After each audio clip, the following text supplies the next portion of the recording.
Welcome to Recovering Addict. It might be a little glitchy and weird here for a minute, but the audio usually comes through clean.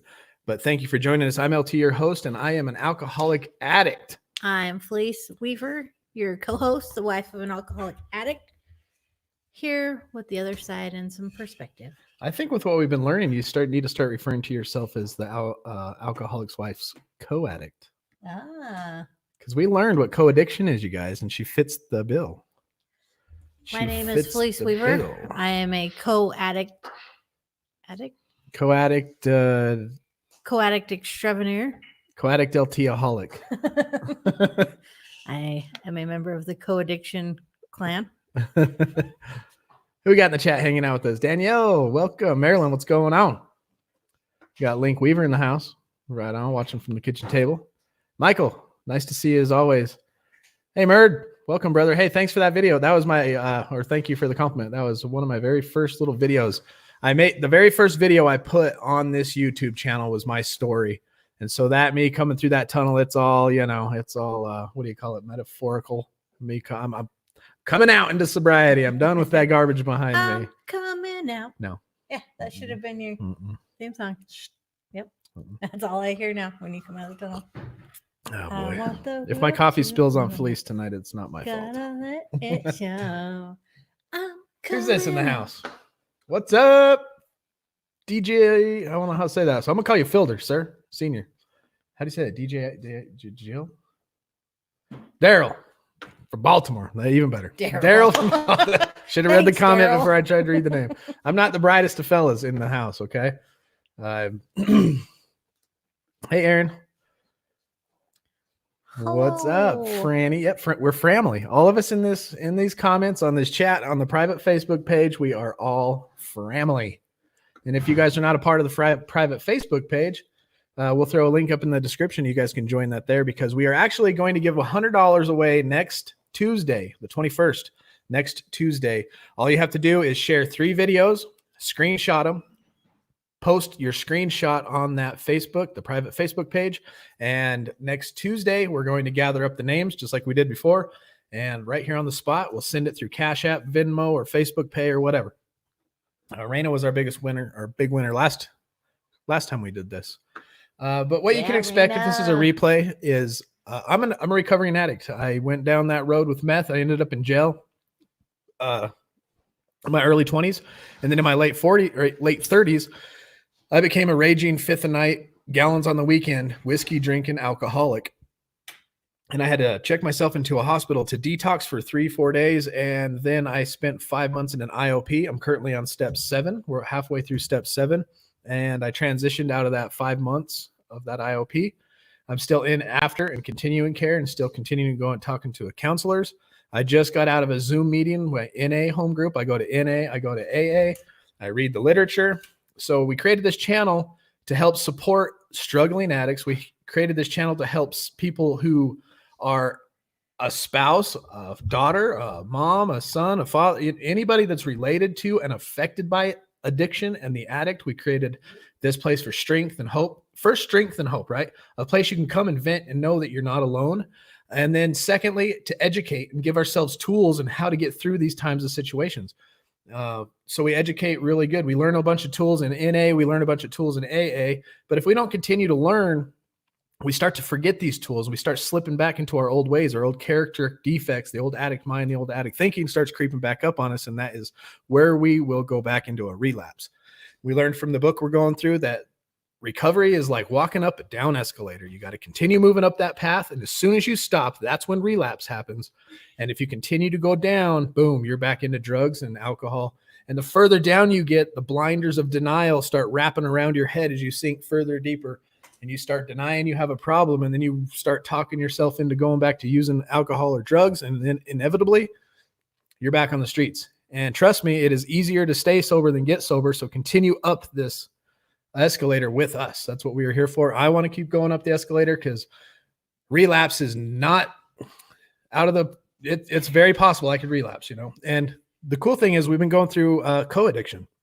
So we got things we're going to do tonight. We're going to go through our 24-hour day meditation and reading that we usually go through, a little coronavirus update. And then we're going to recap what co-addiction is, look at some of the warning signs of relapse, because once you become a co-addict, because of my behaviors, she grew, whatever you want to call it, character defects that affected the way that she thought and lived in the survival mode because of me.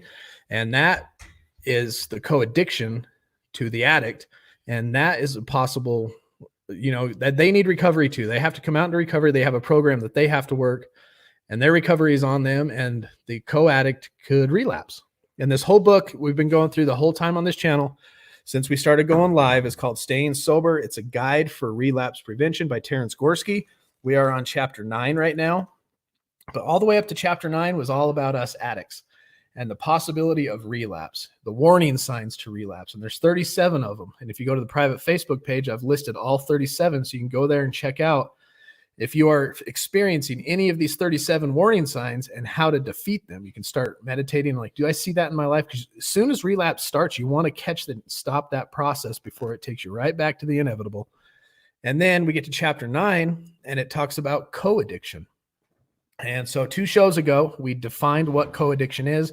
And yesterday we started talking about how the co-addict can actually relapse. And you can have, say, like me, I'm an alcoholic addict in recovery. And I'd say I'm working my program. I'm doing good. I'm marching up that down escalator. She's next to me on her escalator, marching up hers, but then she stops.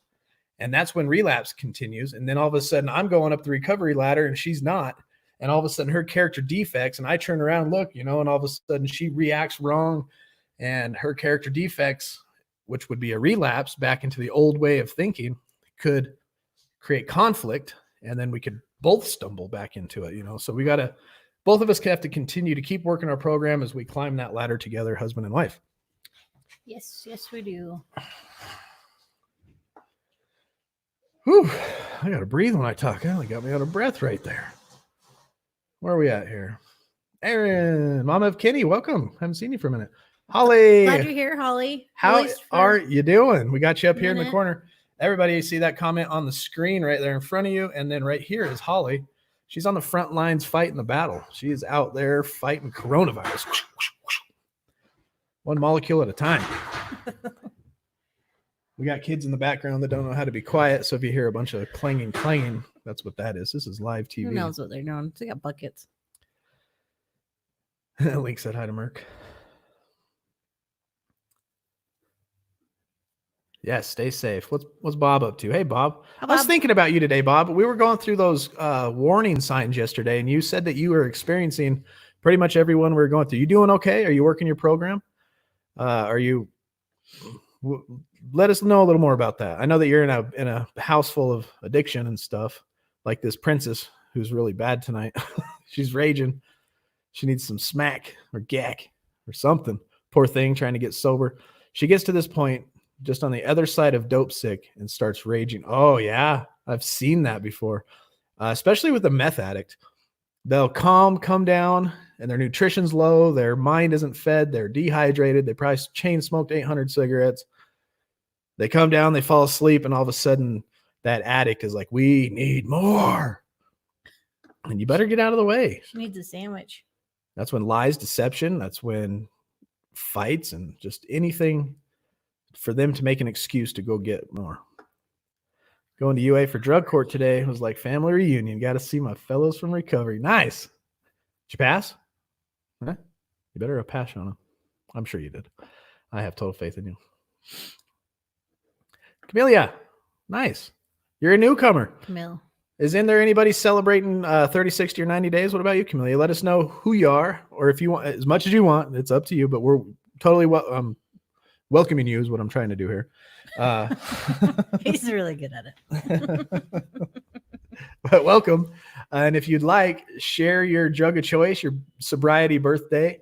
And what we do here is talk about addiction recovery, and we press forward through that. We try to teach ourselves tools and learn education. This is an education channel for addiction recovery, staying sober, relapse prevention, co-addiction. What's it like to live with an addict? What's it like to be an addict? I have the experience of addiction through my whole life. I'm still an addict. You can tell the way I puff on my vape. Then you have her experience of having to be married to an addict for over 12, 13 years. But we are really glad you're here. Thank you. Thank you. Thank you. All right, I officially quit trying. What are you trying to do? Start your watch party, but it's not popping up in the feed where you can do it. Oh, well. Yeah, I quit. No watch Addicts are party like, tonight, I here keeps apologize. growing. Amen, Linky. Good job. Linky's in the comments helping us out, you guys. Oh. I'm doing okay. Bob says the last 2 days, the mental health has been soaring with the Eagles in spite of my domestic situation. Okay, Bob. That's good. I'm glad your mental health is good. And at least you're recognizing it too. And I know that with the years of sobriety and education you have under your belt, you know the tools to use when you see them coming. And all you folks on the Facebook side, I know you can't see the YouTube comments, but if you want to, I did post that YouTube link in there. And if you are on Facebook and you want to be a part of the show, hit that little button that says start a watch party and then moderate the comments that come in on that. Let's get Cassie. Cassie in the house. Cassie's in the house. Cassie in the house. Boop, boop. I need a little spot for my squad that's Cassie. 90 days? How do I say that name before I obliterate it? Denise. I'm going to obliterate your name, D, if I say it. Montague.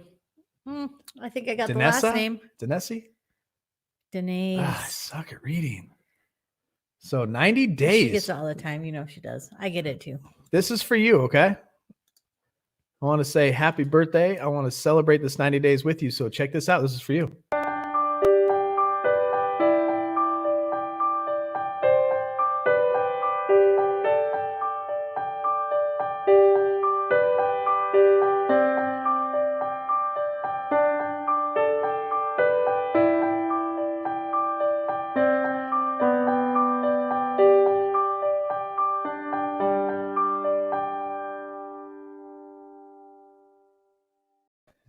Hey, are we glitching? No, sweet. We're not froze. We're running smooth tonight. Unfroze now. Running smooth and strong. So congratulations. We are here to support in a time of need because we know NA and AA aren't out there. I got some. I'm lacking my 6-month tag here. I would have almost a year. I would have about 9 months, but I relapsed at 47 freaking days, man. But whatever. Well, congratulations on your 90 day. Omi J. We got a new one, Omi. And welcome, Lynn. It's been a while. We missed you. What's up, Misha Morgan? Hello, Misha. Omi J. I'm new to the group from Mesa. I have 61 days. Okay, well, we got another birthday song for you. For you. This is for you right here. Let me get your comment off the screen. But this 60-day video is just for you.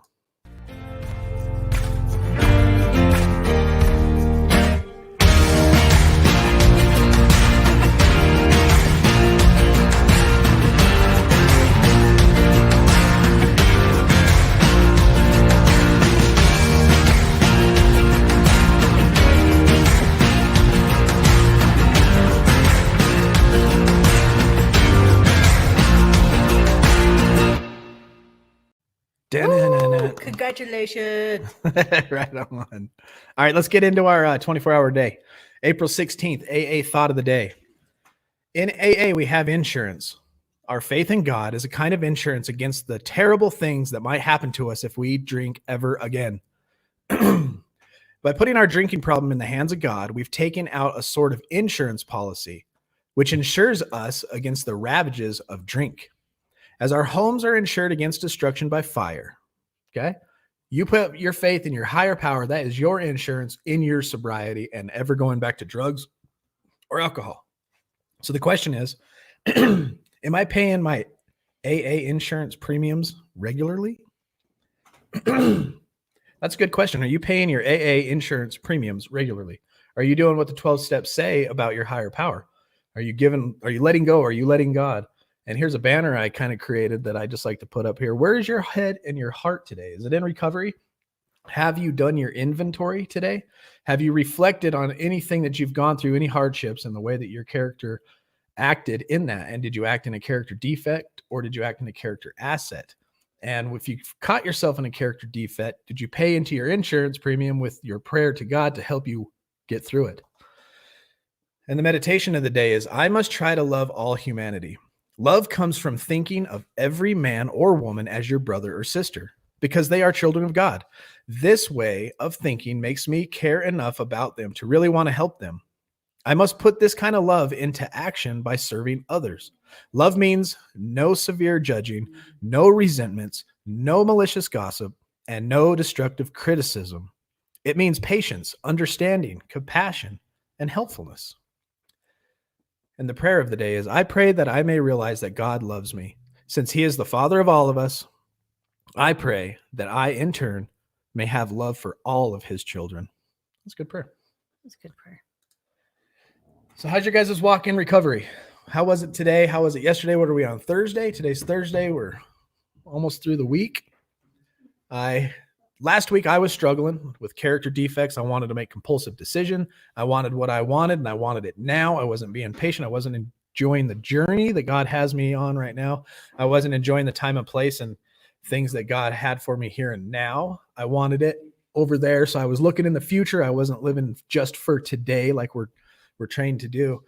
So I got to talk to my counselor, got to work and process through that. I got called back into work, handled it with no anxiety, no unrest, and things are going better. Click on Bob. Bobby. I was watching old Soviet films, practicing my Russian. Got to thinking, after the princess started stomping around in the rage, let go to LT's channel and get some good energy. Good in here. Yes. Yeah, Bob. Energy. Good vibes at you. Turn them speakers Good up, vibes Bob. at you. I'm glad you tune in for good vibes. That's what this channel is all about. This channel is seriously about recovery, and we are serious about it. Montague said, thank you. You're welcome. Yeah, Denise. thank you. Thank you for being here. Lynn B. Congratulations. Haven't seen you for a while. Sorry, I've been vaping too much. I'm all flimmed up. Got your taxes done. Atta girl. Hectic week, but got the taxes done last night. Right on. Taxes are annoying. Didn't they do an extension on taxes? I think they did. Like June or But still, I hate doing that crap. It's like laundry. You know you have to do it. You don't want to. But it needs to be done. And it's just there it is every dang year. Or throughout the whole year if you really keep track. I'm new to the group. Tracy. All right. But I've been watching every evening for a week. Awesome. Oh, Well, thank you very much. Glad you said hello. That's a nice name. A silversmith. Another true name. Weavers and silversmiths. We had a meant to weaver, silversmith. We had a leatherwood. I like them true, honest names. They actually mean something. be. Sorry, Stolinsky. Whatever the heck that means. Good old Merc. We love Merc. I'm Mark. Oh, you're welcome, Bryson. We're glad you're here. Glad you watched. If it wasn't for your guys' positive comments, we would. What? Captain Anonymous? Yeah. Oh, I love this guy. Link said he's here in the comments. Oh, really? Oh, look. How did Link know? Hey, thanks, Link. Welcome to our show, Captain Anonymous. How's it going? Going good. How's it going for you guys? Going wonderful. Any words of wisdom? Not today. Not today, huh? Not today. Not today. You never have any wisdom. You just show up all powerful and then. Whew. Sorry about that. All bronze. 15th of July for Bob. I don't know what that means. It's probably his writing date. Shauna Lewis says, I really love having so much time to read and meditate with my higher power and listen to worship music, visiting Upper Room on YouTube. That is the best part of lockdown. Oh, is Upper Room like a music worship place? I'll have to check that out. Shauna, if you don't know who the Gettys are, if you like worship music, highly encourage you to tune into some of the Gettys music. Keith and Kristen Getty. Keith and Kristen Getty. Amazing. Hey, Stolinsky. And That's the what I'm rest going to of call the you. That's your new name. Well, your old new name. His real name's Blacksmith. I thought it was Woodchopper. Blacksmith's more manly. That is a little more manly, but it'll give you the black lung. I wanted to get taxes instead. Yeah, we do ours as fast. Like, can we do our taxes yet? Can we do our taxes yet? Boom, we just get them done. I hate that. I hate that stuff. I freaking hate it. Must be native. Words of wisdom. Yeah.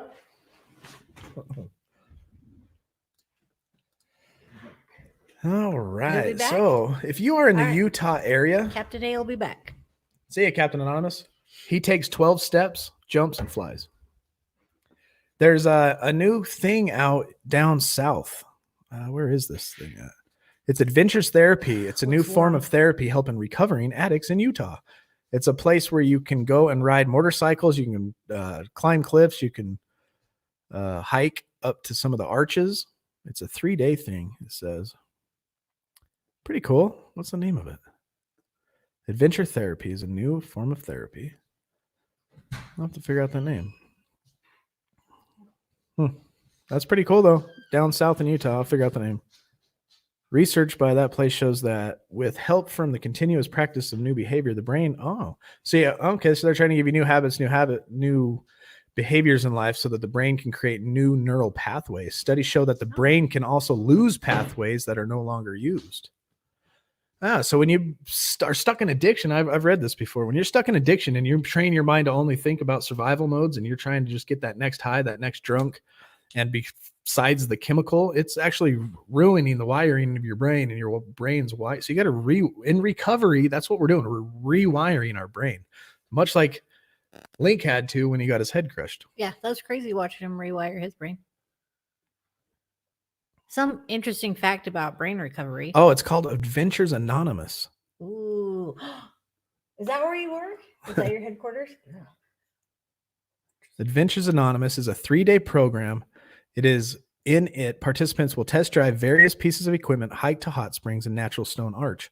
They'll also participate in rock climbing and rappelling in southern Utah. Adventure Therapy at Adventure Anonymous. Check it out if you're a Utahn. I don't know how much it costs, but I bet it's not cheap. It's AA, Adventure Anonymous. Captain Anonymous, glad you made it. You must not be working tonight. You're not working tonight? No. Oh, wow, a month. April, May, June, July. Oh, a few months. Sheesh. Nice. Mert says, hi, Cassie. I have Riddle. Silversmith. That's wonderful. Hey, Mert, how you doing? Hey, Frankie, didn't mean to miss you. Okay, all right. Hey, Everybody's saying, hey, Captain. All right, so let's get into co-addiction. Can I have the chair? Oh, sorry. Oh, we hit the chair under the table. You get Captain Anonymous a stool.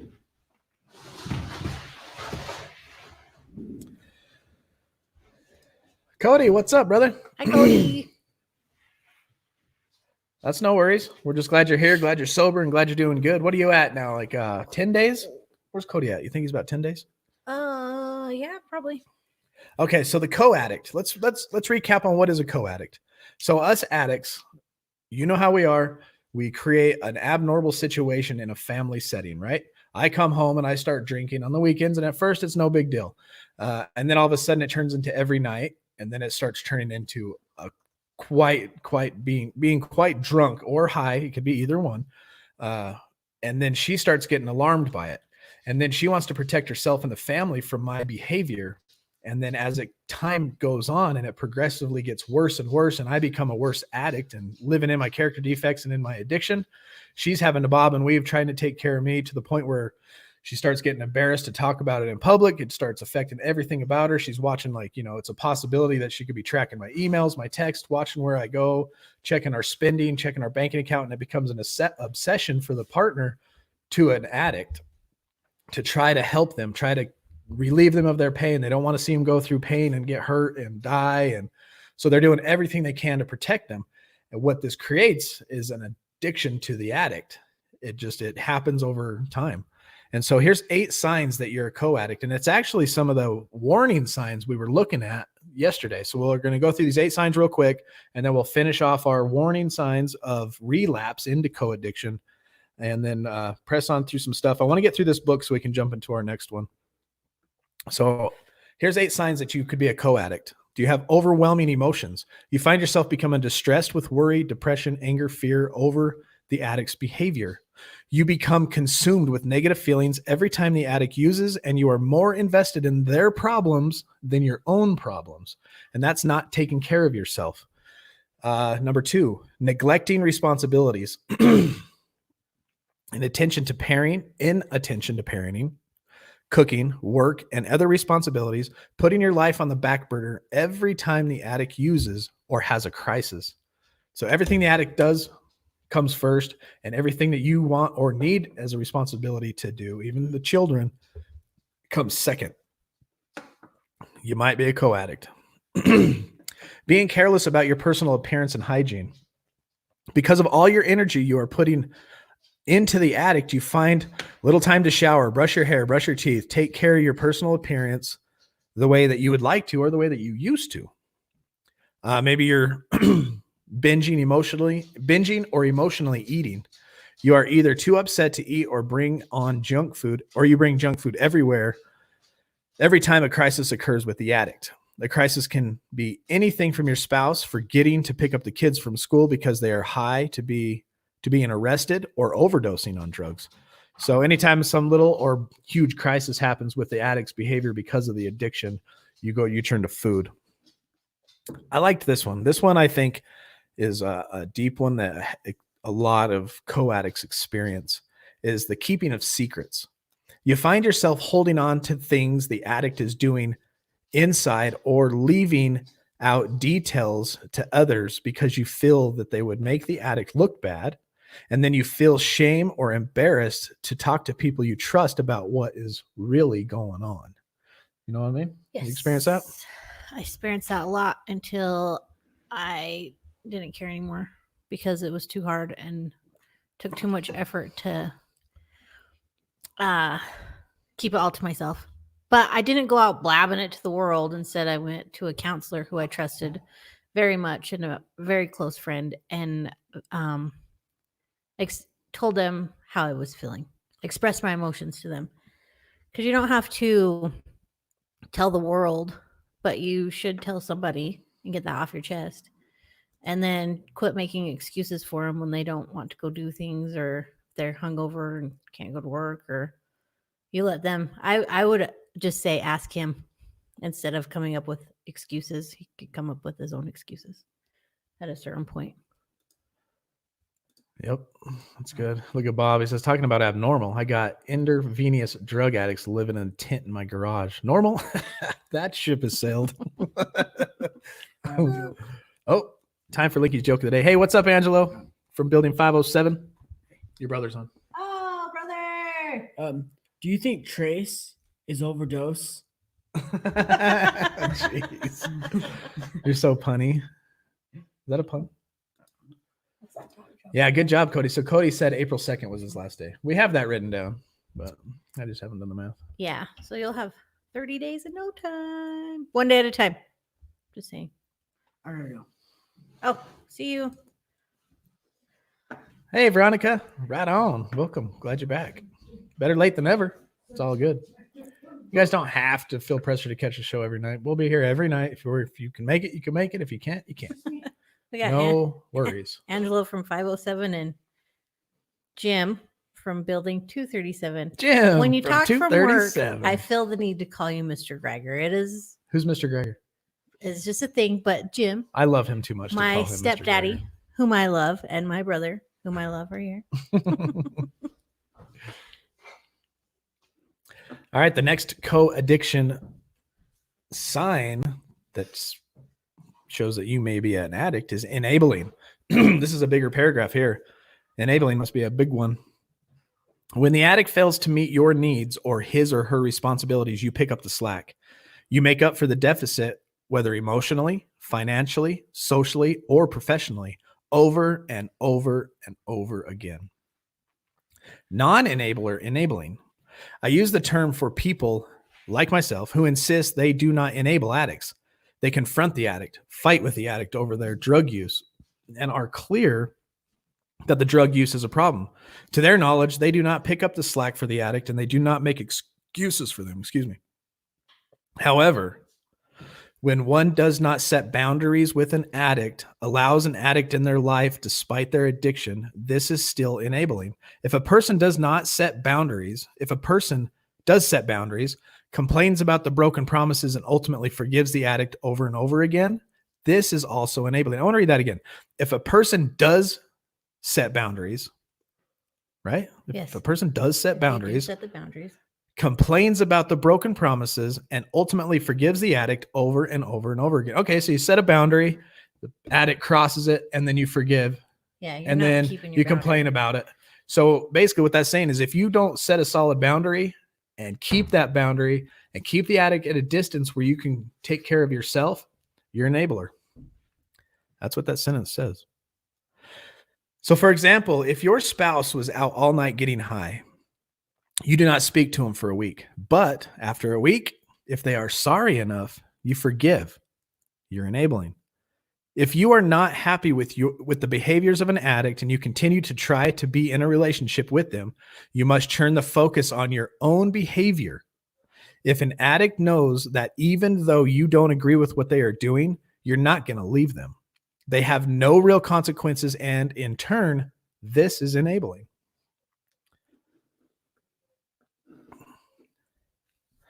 Less enjoyment for the things you used to do. Number 7.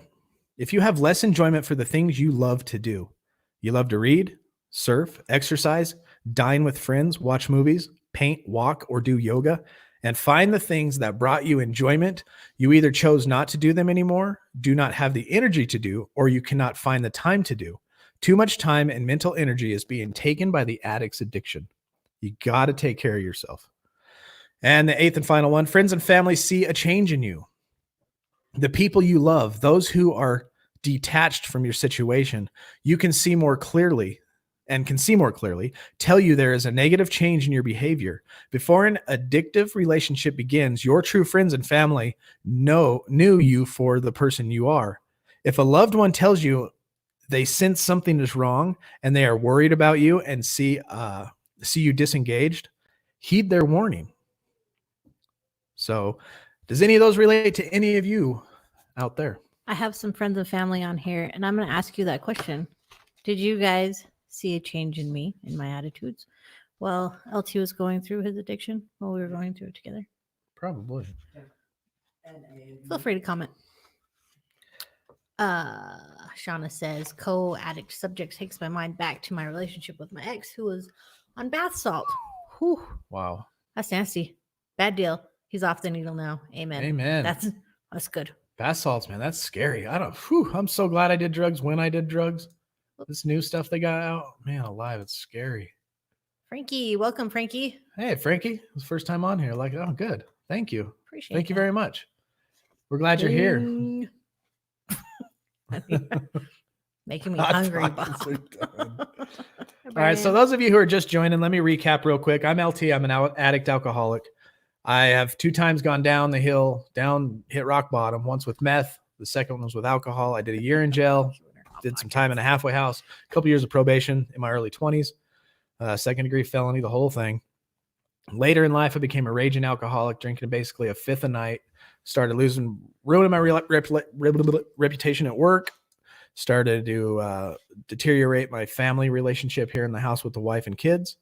And my mental and physical health was declining rapidly to the point where my one doctor asked me, like, whoa, dude, are you a vampire? And you need to quit drinking or you're not going to live past 50. Because I'm 40 now. And basically chewed me out for a while after he took my blood. And so I checked myself into a detox. The day I checked myself into a detox, I blew a 0.297. I drank in fifths that weekend. And then I spent 5 months in a IOP. And now I'm here in front of you all about recovery. Right on. Glad you made it. Nice to see you. Oh, and if you guys don't know, if you're not a part of the private Facebook group, we're giving away $100 next Tuesday, but you have to be a part of this private Facebook group because that's where you have to post the screenshot. So if you share 3 of your favorite live videos or any 3 videos of our lives, you share them on social media and just take a screenshot showing that you shared. You post those on the private Facebook group with your Cash App, your Venmo, or your Facebook pay name. And next Tuesday, we're going to put all the names in this bucket over here and we'll draw a name and we will send $100 to you right there on the spot. Last time we did the giveaway, we did $50. This time we're doing $100. Yeah. So you always forgive the ones you love. Is that enabling them? Yes and no. It depends on if you forgive them and let them keep walking all over you, then yes, that's enabling. But you can still forgive somebody and not let them walk all over you, if that makes any. Yeah, because like if she just backhands me in the mouth and I forgive her and I say, don't do it again. And then She goes like this, and okay, bam, she hits me in the mouth again. And then I forgive her, but I keep letting her hit me in the mouth and forgive her. That's a different type of, you're letting that, you have to draw strict boundaries and put a stop to the bad behavior that's bringing pain to you. So I would put the boundary up, forgive her for hitting me, but I'm not going to let her hit me again. You know what I mean? Yes. Naomi. I love keeping myself busy, watching movies, fishing, writing letters. Ooh, awesome. Do you handwrite them or do you type them? And listening to music. Writing, that's the thing that's going away. People only know how to do about 100 characters because of Twitter. Yeah, that's awesome. Writing's a good skill. See you tomorrow, Alicia. Alicia, have a good night. Glad you're here. Glad you're part of the family. I'm in a good spot in life. All the addicts I know are sober ones. Oh, that's good. Isn't that cool? The connection too with an addict in recovery. Just you instantly are like best friends as soon as you walk into an NA or AA or meet one out in the streets or whatever. Meow. What's up, green-eyed cat? All addicts I know seem quite happy to relinquish a relationship that challenged to their habit. That's challenging their habit. Yeah. Precisely between love and responsibility. Yeah, that's sad. Oh my goodness, these comments go so fast. Can't even keep up with them. What did Darren say? Oh, she's talking to Shona. Yeah. What's up, John? Hi, John. 60 days now. Oh man, should we play the video for him? Yeah. Did you just join, John, like right now?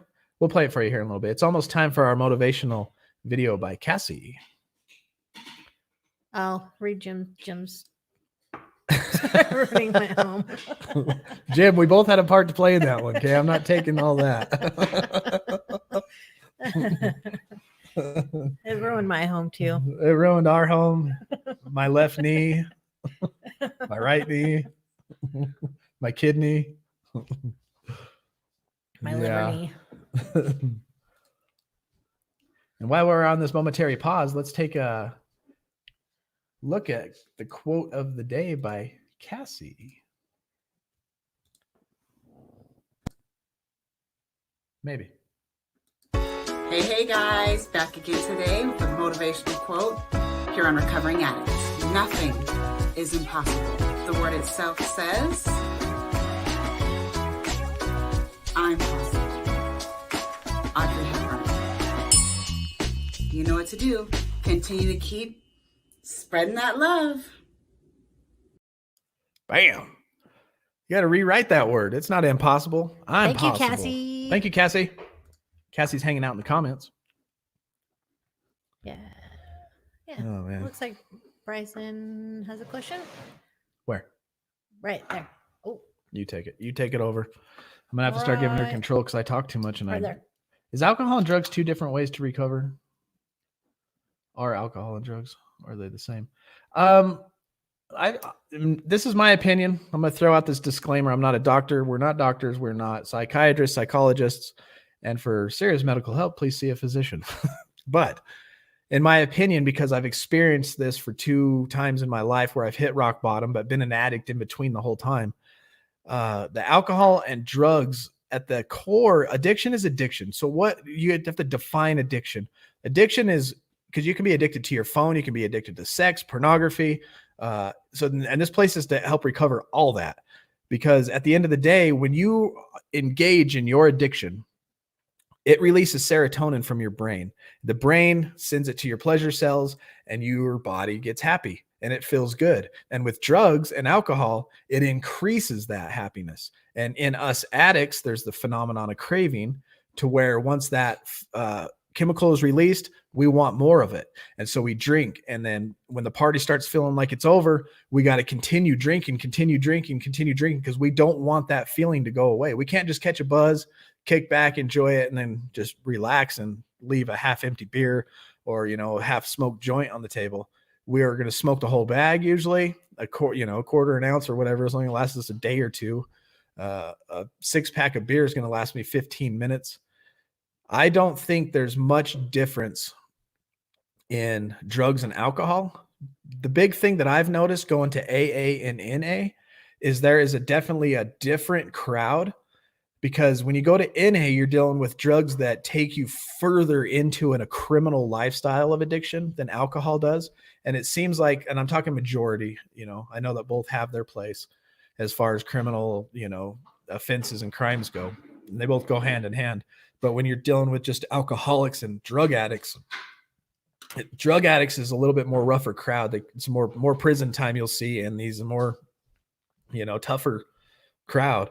In the AA, you get more of the guys that have construction jobs or have become functioning to some extent and keeping a job and not going too far off the rails. And so I've noticed two different crowds, but at the end of the day, they both work the identical program, 12-step program, because it's an addiction. It's your brain releasing chemicals that create an addiction that you love and you chase to the very end.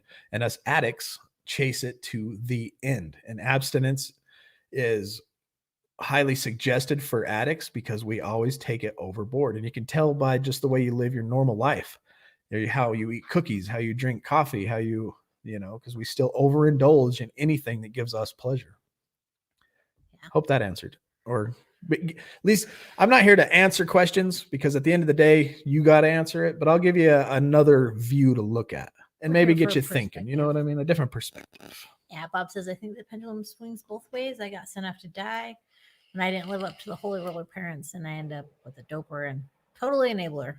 God has a sense of humor. Yeah. Bob's a caretaker. Yeah. You know what? I'm going to post a link, and I think we all should take it. Look it up real quick. What is it? 16 personality. Have you guys ever taken a personality test? There's this one online, and I take it every year or so, because your personality changes the older you get. It's surprisingly accurate, but it takes 15-20 minutes to answer all these questions, and it will pick your personality. There's 16 different personalities in 4 different categories, and knowing that about yourself could help you guide your way through recovery or guide your way through co-addiction recovery. Because now this channel is dedicated to both the addict and the co-addict, the addict who I am and the co-addict who she became. Welcome, Andrew. Andrew's in the house. From Michael Teeter. Welcome, my husband watching with me for the first time, Andrew. Andrew. Hello, Andrew. Glad you could join. Welcome. And Naomi handwrites her things. Awesome. Naomi, in my IOP, I had to work up to step 5 to be able to transition. But in between all the steps, we had a book report, we had a character defect assignment, we had drug use history, then we had to write our whole life story. And each one we had to read out loud. And the counselor made us hand write everything. And so I got back in. It was different. Welcome, because I Sky. can type fast. Sky's in the house.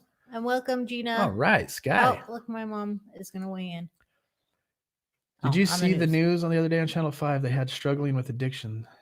It said really bad time for addicts. Yeah, we've been keeping up with the news, Deb, and they're worried about, because the drugs aren't coming over the border, and that's why, listen up. That's why it's really a bad time to relapse if you're into heroin, if you're into any of those hard drugs, because you don't know what you're going to get. The drug dealers are cutting them. You got that crazy fentanyl.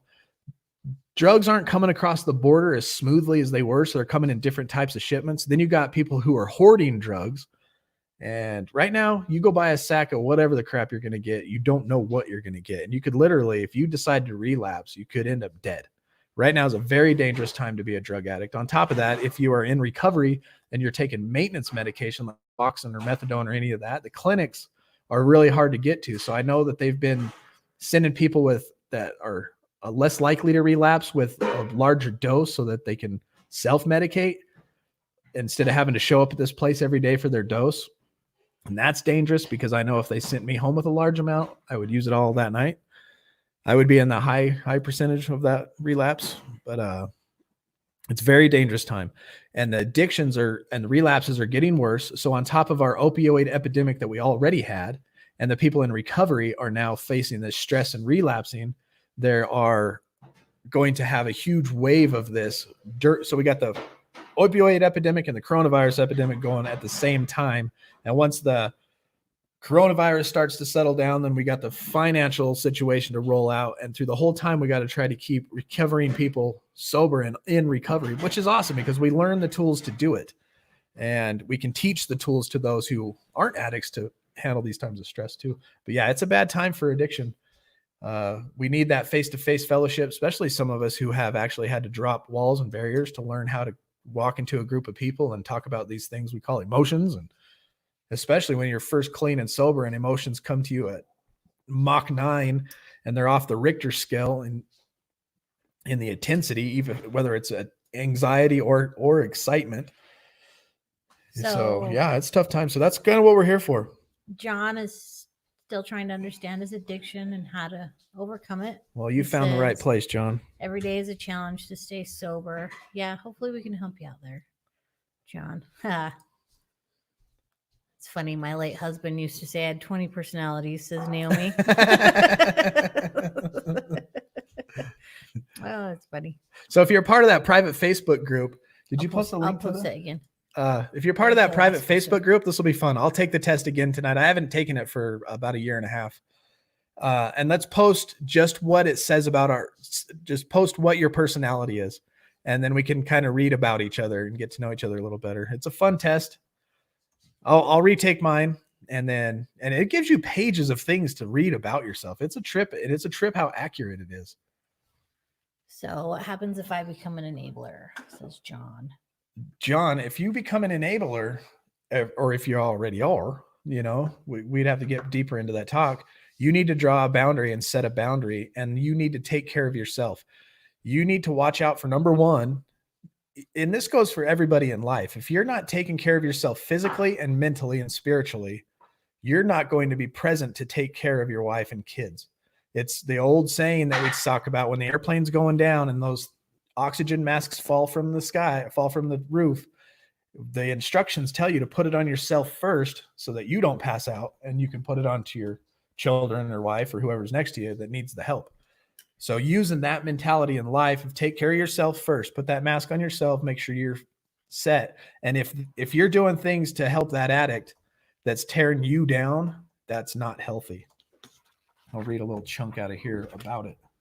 Yeah, and we're pretty much caught up. John, I'm gonna put a link too for this article, 10 things to stop doing if you love an alcoholic. Goes for addict, but this one really helped me a lot. I'll put it in both. I'll put it in the Facebook comments too. It's good. It's a good read. Because the chronic stage is family collapse and distress. The continued habitual response to addiction and the family result in a specific repetitive circular pattern of self-defeating behavior. You got to get out of that self-defeating behavior. So if you have behavior that's self-defeating, you got to look for the warning signs. I went through half these warning signs yesterday. We're going to finish the other half. There's 37 of them. I probably should just post them. Hold it too. Yeah.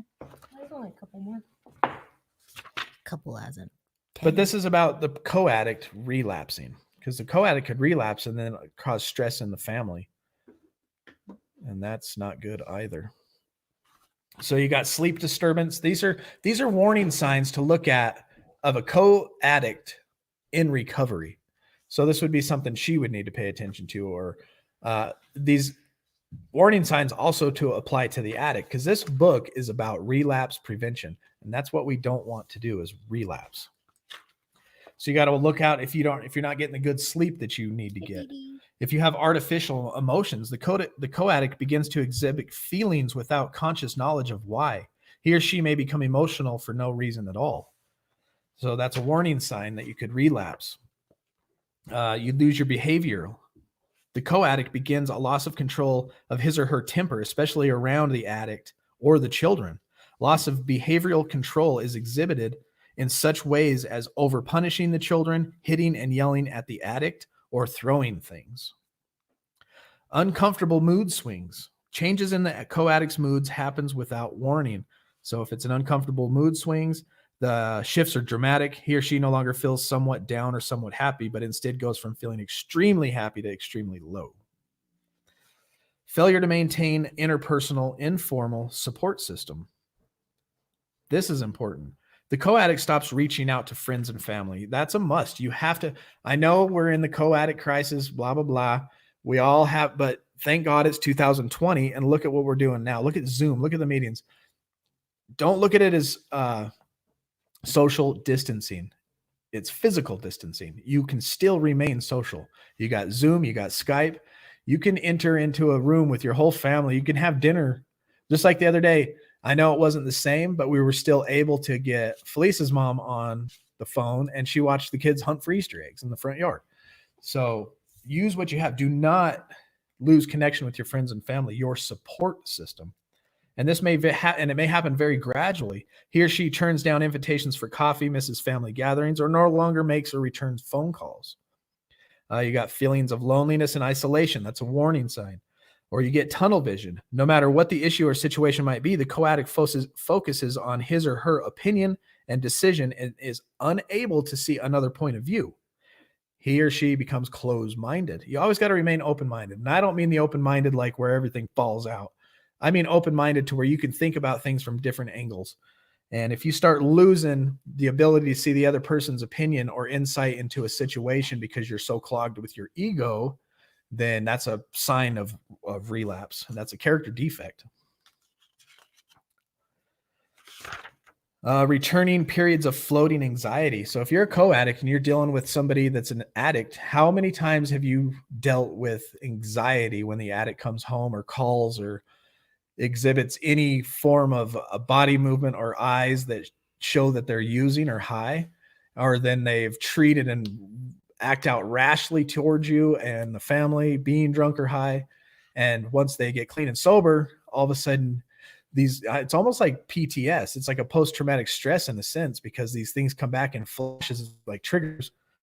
So if you have returning periods of floating anxiety or panic attacks, that's a sign that you as a co-addict are starting to relapse. Yeah, that means you're sitting there and you're probably going to start chewing on those anxieties. And if you chew on those anxieties, that's thinking when it gets bad and bringing up what the addict has done to you, and then you start getting mad about it, then you're living in resentment. Yeah. And so co-addiction sounds like bipolar. That one piece does, but I think there's a lot more that goes into co-addiction than bipolar. I think they're very different things, but there is pieces of that in co-addiction. Who said that? Green-eyed cat. Like she said, that one sounded like bipolar, but what in a simpler form is a co-addict's way of living and surviving because of the addict becomes habitual and character defects are formed. And once the character defect, just like in step one for the addict, you realize your life is unmanageable because of the addiction, you are powerless and your life becomes unmanageable. And you start seeing that and you recover out of that. You start correcting your old habits of the way that you think and all that kind of stuff, right? And so this is talking about relapsing into those old ways of thinking and reacting towards the addict who is now in recovery. And so the addict can relapse through warning signs of anxiety, stress, character defects that could cause an addict to slip back into alcohol or drugs. The co-addict has warning signs that they could slip back into those unhealthy, self-defeating, self-destructive thinking and living patterns is what we're getting at here. I don't really talk to anyone, so this is good. Yeah. I'm glad you're here. You can talk to us anytime. Yep. And it's Thursday. We don't have to work, so we don't have to shut this down here. We can keep going. I want to finish this. So whether you guys stay tuned in or not, we're getting through this dang chapter. Good night, those who are going. Good night, Sky. I'm glad you joined for today. Did she leave it? And joined the Facebook group. Yes. Welcome. Yes, thank you. Good night, Marilyn. Who's leaving? Sky? Sky. Oh, well, have a good night, Sky. Health problems. This is another sign. Physical problems begin to occur, such as headaches, migraines, stomach aches, chest pains, rash, or allergies. That's a warning sign. Could be a sickness. Go see your doctor. Use of medication or alcohol as means to cope. So now the addict is starting to act like an addict and relapses and goes back into drugs or alcohol. And that's a possibility, you know. And that could really end up bad, because say she's like all of a sudden has this hankering to go get some wine because she's been stressed out. Brings a bottle of wine home. She has a half a glass of wine. The rest of that bottle, that's mine. He's drinking. And then I'll be over at Jim's house breaking his toilet and sink again. Sorry, Jim. Where's the Crown Royal, Jim? I know where you keep it. Okay, cool. Yeah, I just didn't want to get off on kind of just keep keep it focused on what we're talking about. This book is primarily focused on relapse, and it's the relapse. And what they figured out is this Terrence Gorski guy did a bunch of research on high potential relapse patients and found 37 warning signs as he studied these people who could relapse, right? So there's 37 warning signs for us addicts. And then as he was studying these people, what emerged is the people that were close to them became co-addicts to their addiction. So that kind of intrigued him, and he started focusing on the family member. And it could be a husband, a wife, it could be a brother or a sister, it could be a mom, or it could be parents to a children, or it could be the way for a children relates to their alcoholic parents that creates this co-addict. And it becomes an addiction. And sometimes it's really severe to the point where the co-addict could be throwing stuff at the addict, trying to bring everything about that addict down to his knees and quit doing his drugs because she's in control and I'm calling the cops, I'm fighting you. You know what I mean? It can go severe, or it could just be this internal stress that they keep quiet and they're just watching every move they make through social media and on Life 360 and all that kind of stuff. Was that out of experience? The throwing things? No, that was what the article said we read 2 days ago. Really? You wouldn't be lying to me now. That's a good on you if you did. Bob, That'd be hard to do, man. That'd be hard to do. I've been reading your comments, Bob. I haven't been putting them up there, but we will find you a Norwegian woman that you've been looking for. Olga. We'll find you a Bertha, an Olga.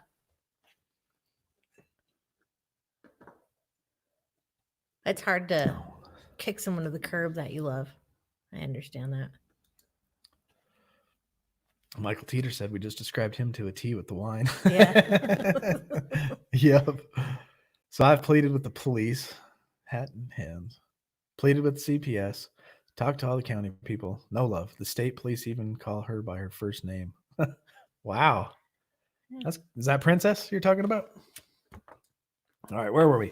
Total abandonment of self-support and therapy sessions. So if you're in a recovery program like Al-Anon, you just abandon it. And I would say if you are a co-addict, go to AA and NA. They teach the same type of tools that you need to overcome and defeat character defects. Because at the end of the day, it's character defects. It's our habitual knee-jerk reactions to life situations that get us into trouble. And it's how to overcome that. Inability to change and self-defeating behaviors. You got development of the I don't care attitude. A lot of times it's the F it attitude. And you don't ever want to water the F it attitude. It's easier to believe that I don't care than it is to believe that I'm out of control. So you replace I don't care. It's a denial thing. In order to defend self-esteem, the co-addict rationalizes I don't care. Instead of, as a result, a shift of value system occurs. Things that were once important now seem to be ignored. Or complete loss of daily structure. Then it could get even as bad as despair and suicidal thoughts and actions, you know? It's a serious thing. And there's different scales to this, obviously. We fit somewhere probably, I don't know. My addiction was way up there, but I kept my job and it kept the family. And then we didn't, completely end up broke or, losing kids with CPS and all that kind of stuff. But, there's different levels to all this.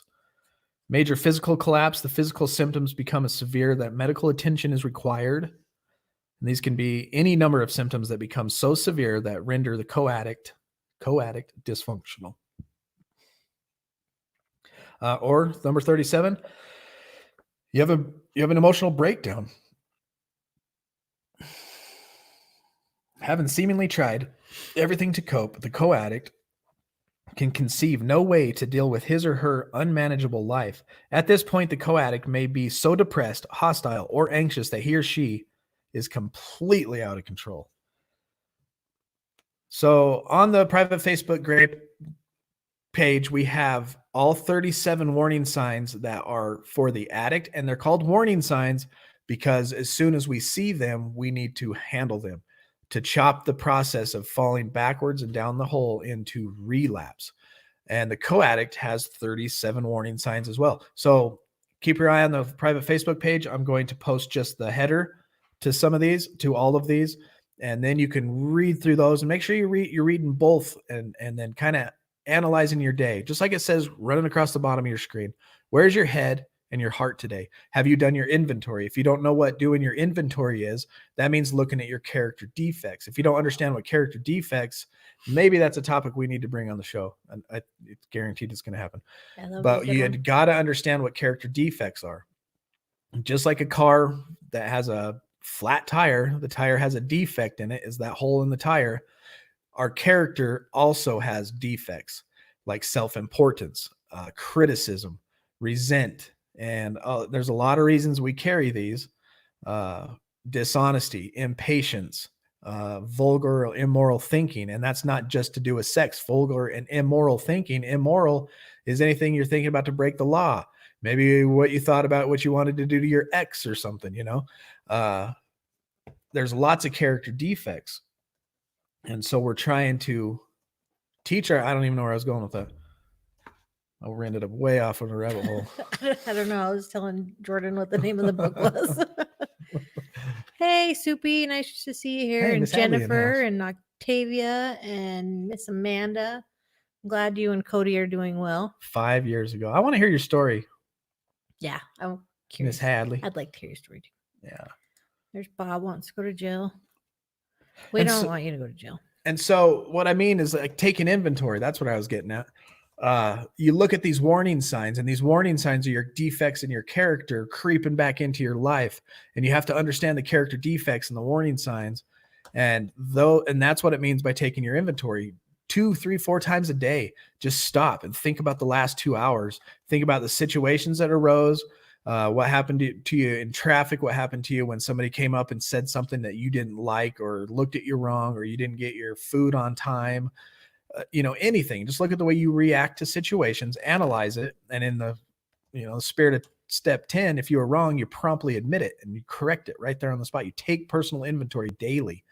It's suggested that you take it in the morning, and then at nighttime you could do it in a journal. Write down your day, and you don't have to write down like a detailed story. Just be like, this situation caused this emotion. This is how I handled it. How can I handle it better? So look for tools to help you analyze yourself so you can start churning your thinking into a different direction, because that is look at where our thoughts got us addicts, right? I see where my best thinking got me, my stinking thinking, where it got me. And so now to correct that, I don't want to use that same thought process or pattern. I got to switch it. And to switch it, I got to learn how to. I got to learn what to look out for. And we didn't become addicts and alcoholics overnight. So this process ain't going to happen overnight. It took me 5.5, 6 years to hit rock bottom with alcohol. And it happened, but it took 5 or 6 years. So to correct that thinking, and I'm attacking it as hard as I can through this channel and educating and just the daily stuff that I do behind the scenes to expedite my recovery. But it's still going to take years, and it's going to take the rest of my life. Yeah, this is a lifelong process, I think, for both of us, honestly. I'll never Jim. I'm just as likely to relapse as he is. Aaron wants to know about Sierra. I haven't heard about it. Aaron, keep her in your prayers. I've reached out, and I fear the worst. What up, Suppy? Michael in the house. Look at those traps on that guy. Yeah, you look huge. You know what we call those? Squat cushions. You put them right. You put that bar right there, boy. He's got some big ones. I don't have any squat cushions. It just hurts my back. How about that dude shrugging 500? You have all 37? Oh yeah, plus some. He says, "Hey." We'll have to get together so we can hear that story. Yeah, for sure. For sure. Here, I'm put there's the name of the book. Okay. Smokey shows up, I'll throw the door open and welcome them in. I don't suppose hugs are appropriate. Social distancing and all. Nah, I'm giving up. You have a great sense of humor about your situation, Bob. Yeah, for sure. So relapse prevention for the family.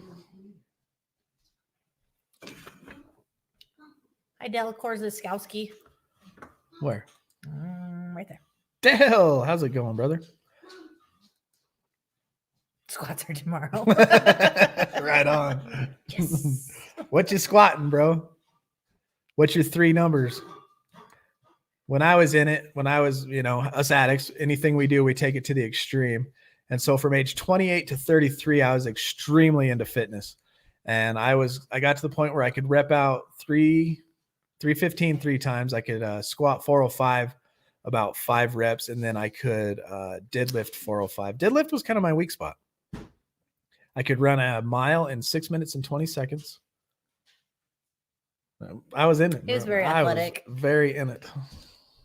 Oh, Frankie needs a hug. Oh, man. I need to make a digital hug. Teeter's on his way back to work on the 2nd, sadly, but won't be able to watch it till Sunday. That's okay. That's okay. They're all on YouTube. They're all on YouTube. And if you feel the urge and you feel the need, just hit that replay button and go for it. We are thinking of Sierra. And if you, Michael Teeter, if you shoot us a picture Curious how she's doing. on the days that you're feeling, we'll keep you right here, just like we do Holly, so that everybody remembers we got Holly out here on the front lines. She texted me today, actually.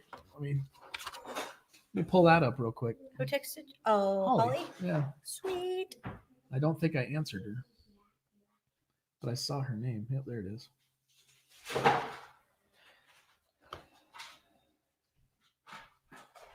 She said that I told her, I said, hey, I basically said, hey, we're so excited to see you come back on the channel. I'm so glad you're staying sober. And she said that she's excited to come back too. But she's working a lot and it's going to get worse next week, she said. But so Holly's out there in our prayers. But Michael Teeter, we can throw you and up here and hang out with us when you're not around. And if you guys want to, like I've said 1,000 times, shoot me an email to Recovering Addict. If you have like an inspirational quote, if you want to show us something you've learned new, who was the one that was the writer? If you want to throw Naomi, if you want to send me a poem or something, I'll put it up on the screen. If you want to shoot me a video like Merck, he shot me a video of what he's doing to stay busy in this time of isolation, and it's stacking wood and fixing brakes. And then Cody, when he quit drinking, he sent me some videos of himself shooting up his last 39 beers. Him and the family shot him up all off of his out by the pond or whatever. Welcome, Chad. Hey, Amanda. If you ever need to talk, just reach out. Chad, we're here. What's up, brother? Hey, you guys, this is Chad Lindell in the comments. Not this weekend and possibly next weekend. It's still tentative. Or, we never know what tomorrow's going to bring, but he's going to be a speaker one of these nights on the channel. And he's a nephew to Dell. He's got years of sobriety and he's got a great story of inspiration and hope that'll be awesome to hear. Awesome, brother. Jet skiing videos and you guys are here. Amen. Thanks, brother, for watching. I am so guilty. If anyone I know threatens to interfere with my eating disorder behaviors, I'm really quick and want to cut them off. That's your addiction? Yeah? Yep. Don't want to let it go. Oh my God, I knew it. I knew he was a power lifter. Dang, dude. That's awesome. That's huge. In the 1,000-pound club, easy. 4 hours a day, man. Thanks. I was proud of my 35-minute walk I took. Yeah, good job, Lynn B.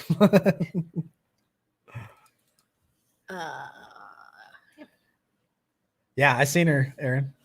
I'm proud of her too. I'm excited for. I think it's Friday night she might show up because I think she's working tonight's Thursday, right? Yeah, so tomorrow night she may show up. Oh, I hope so. Unless she gets called into work. Dad, have you been on here for like an hour? Chad I can't wait to hear your story too, Chad. Yeah, his is crazy. I heard it. So I went to IOP, I went to AA, but my very, very, very first speaker meeting that I ever attended at AA, I was like, oh, a speaker meeting? Really? And it was actually Chad, and I got to hear his story, and we've been friends ever since. Dad? Yeah, it does take a long time. What? That's how long you've been on. Where? The live ticker? Oh, yeah. Yep. 1 minute. 1 hour, minutes. 1 hour and 10 minutes. 1565. You ever, Michael, you ever seen Dan Green? I used to mimic his form in the bench and squat and stuff. That dude's breaking records raw. He's amazing. Yep, can't wait to hear your story, Chad. To be honest with God and admitting to God. So there's the 37 warning That's good, Bob. signs. We want to keep the addict from relapsing. We want to keep the co-addict from relapsing. And there's ways that you can do this. Family relapse prevention planning is what it is. So now that Felice and I know that we're both addicts in a sense, I'm an addict by nature. I was born that way and I overindulge on everything. And through my behaviors turned her into a character defect having addict as well. And so now that we both know this and we know that those old habits old habits die hard, right? We have to do something. We have to set something in place to combat that. And that's through relapse prevention planning. Make a plan. If you don't have a plan, you're going to fail. And you need a plan for any situation. If you go to Vegas, if you go on a cruise, what happens if your buddy that doesn't know you quit shows up with a 12-pack of beer, like I always say? What are you going to do? Do you got a plan? And you need to have a relapse prevention plan. You need to document how many meetings you decide to attend. What you need to identify warnings and triggers and say them out loud to people so that they can recognize these about you. You need to have goals. You need to, I wrote, when I transitioned, we had to write out a relapse prevention plan and then read it to our group and our family. And so the co-addict also needs to have a relapse prevention plan as well. If this starts happening, and what's the plan to not go back into those? And if you don't have one, you need one. Me and Aaron are going to start a relapse prevention plan for strawberry cake. That's going to happen. My cake's all gone. That's funny. The mystery ghost ate half of it in one night. Nobody knows who it was. So you need to develop a relapse prevention plan for both addict and co-addict, and develop an early intervention plan to interrupt acute relapse episodes in both the recovering addict and the co-addict. That's good. The family plan. So you need to find stabilization. The first step to relapse prevention is to stabilize both the addict and the co-addict. The addict is stabilized through the process of detoxification or treatment of post-acute withdrawal symptoms.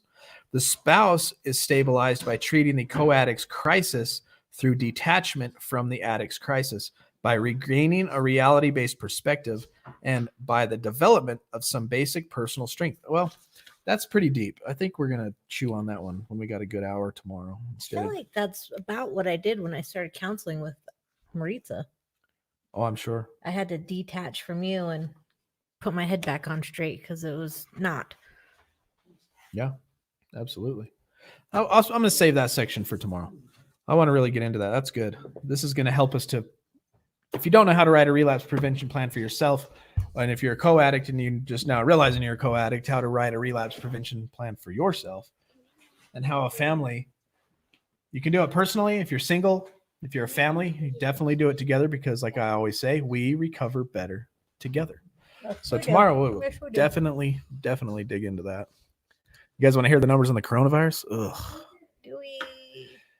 I'm so tired of hearing about it.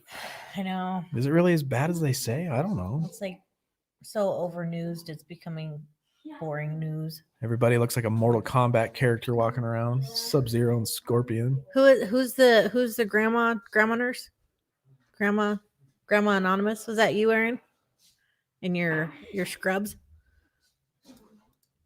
I made a strawberry cake with vanilla. Oh my goodness. Oh my, that sounds delicious. Does sound good. Millie, she made a strawberry cake with unicorn sprinkles. Okay, I'm gonna ride over to her house. Aaron, you have a new daughter. Millie's coming to your house. Right, meow. Except for it's gone. She said it was gone in one night. Oh, Link, did you ever figure out that joke? Come here. What's up, Murd?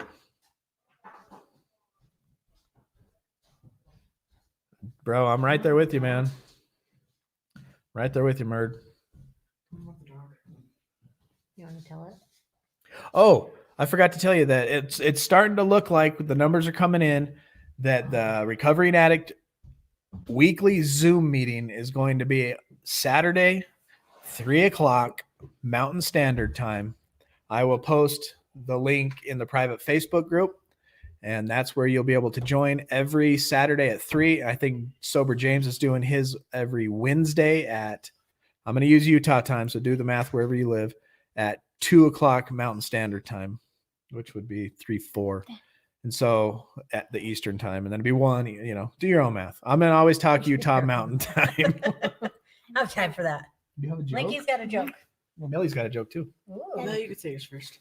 Dad, put your hat up first. We put these right there. They can hear. Oh, Dad, Go for it. put your hat up first. Mm-mm. Just do it. Mm-mm. Just go like that. Look. oh, what? That's Does it crazy look funny? looking. That's a joke. No, not that. Oh. Someone lost your telescope. We were looking into it to find who it belonged to. Good ahead, one, Linky. honey. What do you call a dog that can do magic? A labracadabra. A labracadabrador. A labracadabrador. It's a hard word to say. Look at Uncle Tim. He says, I am 67-year-old addict That's my new favorite alcoholic. joke. I've been clean for 14 years now. I'm fighting sugar. Ah, I want me to too, stop Uncle. cold turkey tonight. Oh, oh. Me too, Hunk. They keep talking about strawberry cake. So hard. Sugar is a tough one.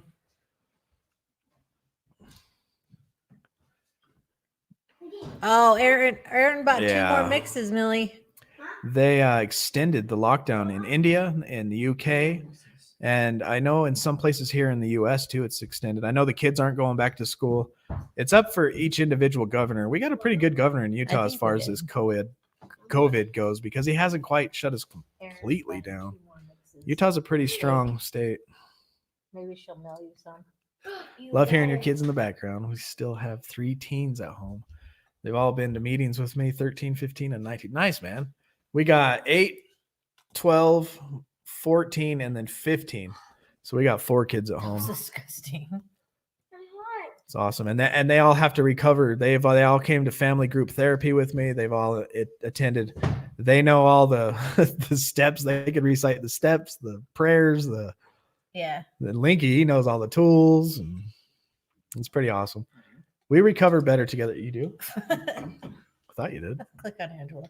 Hold Real on. quick. Oh, My workload increased by 6. I had to lay off all my. Oh yeah, and given a year, your February. greenhouse. Yeah, Bob's greenhouse. He had to let go Oh of my people. gosh. That sucks. Dad, what it don't? What's up, Angelo? Just sent some crazy pics. Awesome, brother. And I will make sure everybody gets to see him too. Angelo. What's up, dog? Who's Tico? Welcome, Tico. The alternative is starch for the sugar addiction transfer. The joy of potatoes. It's the Irish in you that screams for the sugar. It's the Irish in you, laddie. Link, does it smell like up dog over there? What's up, dog? What's up, dog? West Coast, East Coast, and even the UK are the ones in worse shape. Yeah. Yeah. Midwest. Where We're everybody's living on top of each other. yeah, it's the She gave me- buildings. It's She the gave me Get that 3. corn away buildings from me. on stacked on top of buildings. She gave me 3 and gave me. Jennifer, welcome. We recover better together. Amen, man. Who says that all the time? It's true. It's true. I love it. Got him. Got him. God. Sister. Diana, sister, aunt. Hey, you guys, if you do head out, make sure you hit that like button on your way out of here. If you guys hit that like button, it helps these videos reach more people. I don't know, it's the YouTube algorithm stuff, but if you hit like, it puts me higher up in a search ranking thingamajigger. So if you want to help us out, hit like, make sure you're subscribed, and share these videos with your friends and co-friends and addicts and rehab places and anybody that's not doing so good and can use recovery mentality and support, because that's what we're here to offer. We're a bridge to a community of people that support one another because we recover better together. What's the bridge going over? A stream of alcohol. Recirculated air. Yeah. Dad, So gross. What's the bridge going over? Oh, so what's up to Murd? He said, how dare him to forget to say hi to you. I love your cute faces. I was going to get on earlier, but we were watching some houses burn to the ground. Lucky. Did you take some pictures and videos? That was a That good Zoom sounds meeting today. sketchy. I like that Zoom meeting today. So Yeah. Diana, on the comment right here, her and I went to the IOP together. We sat next to each other and became brother and sister. And now we attend home groups together. We go to aftercare together, and we just stay in touch. And if you go back into my actual produced regular videos, you can see an interview with Diana and her addiction to opiates, and our friend Whitney. They both together talked about their addiction to opiates and how they've recovered and where they are at now in life. It's a really good video. Hi, Raina. We love you. Raina in the house. Any more earthquakes? Controlled burns 3 houses. Oh, controlled. Ooh, even better. They can Means they were big. burn our house controlly. And Thank you, build us brother. a new one. Appreciate that. Oh, I'm grateful for you too. We love you. What do you think? Are we going to read just for today, or are we going to read daily reflection? Any volunteers on that Any, one? miny, mo. Ink a bink, bottle of ink. Cork fell out and Link's feet stink. True story. It's true. Anger. Oh, let's go with daily reflection, unless somebody says something else. I kind of like This for today. what is Bob saying? Yeah, send her on down, Bob. Yeah, we do. We have like a strong support group here in Ogden.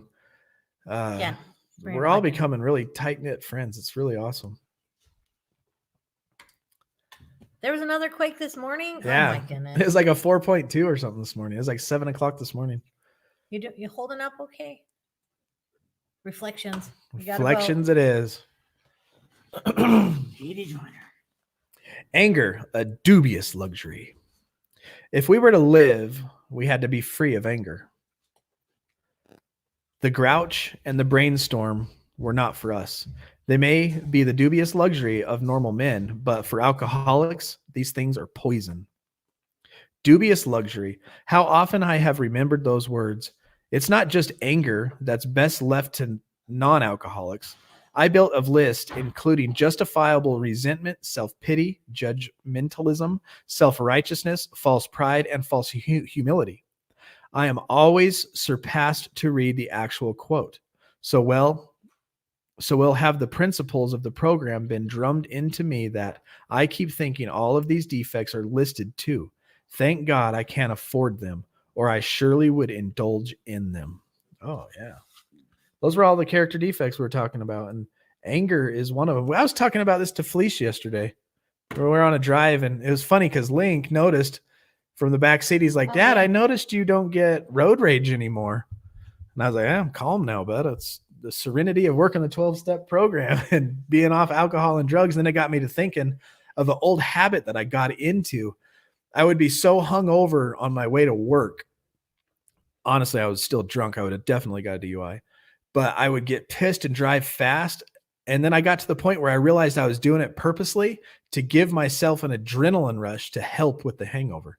Because once that adrenaline rush hit, I was like, oh, and it kind of helped start getting me out of the foggy funk of alcoholism or alcohol from the night before. And then I'd walk into work and dudes were like, woo, dang, you stink, and give me high fives. And Mike, like your slogan, your motto. we recovered better. I love that saying. I thought 12 years, I heard them all. There are no graduation days for alcohol. Nope. We graduate when we die. That's the only time. And we're going to do that day sober. We're going to die a good, healthy, happy. You might get hit by a car, but you're going to get hit by a car sober. Raina, you didn't fall out of your bed, did you? Oh my gosh, I got another joke. Aaron loves your video, Diana. Oh, did you watch it, Aaron? Good. She's one of her favorites. That was a tough video, man. They're sitting here telling us their story, and I'm behind the camera, and Felice is sitting on a chair behind me, and they get to some of the parts, and I'm over there choking up, trying not to mess up the audio. I got another joke. After you get free from all resentment toward other humans and institutions, it is time to look at the resentment towards God. Yeah. And the really tough one, making peace with him. Yes. Yeah. It is, especially if you believe God's in control of everything. And then you have to ask God, why would you let this happen to me? And then it always drives me to that question, or the question that's always out there is, how could God allow bad things happen to good people? And then I always think to myself, is that really the right question? Is everybody good people? You know what I mean? Are we good? Inherently, are we good people?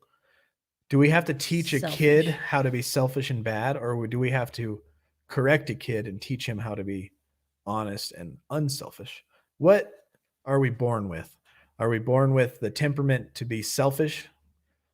You know, throwing fits and all that kind of stuff. You don't have to teach a kid to be bad. I know that. I got 4 of them. I'm one of them.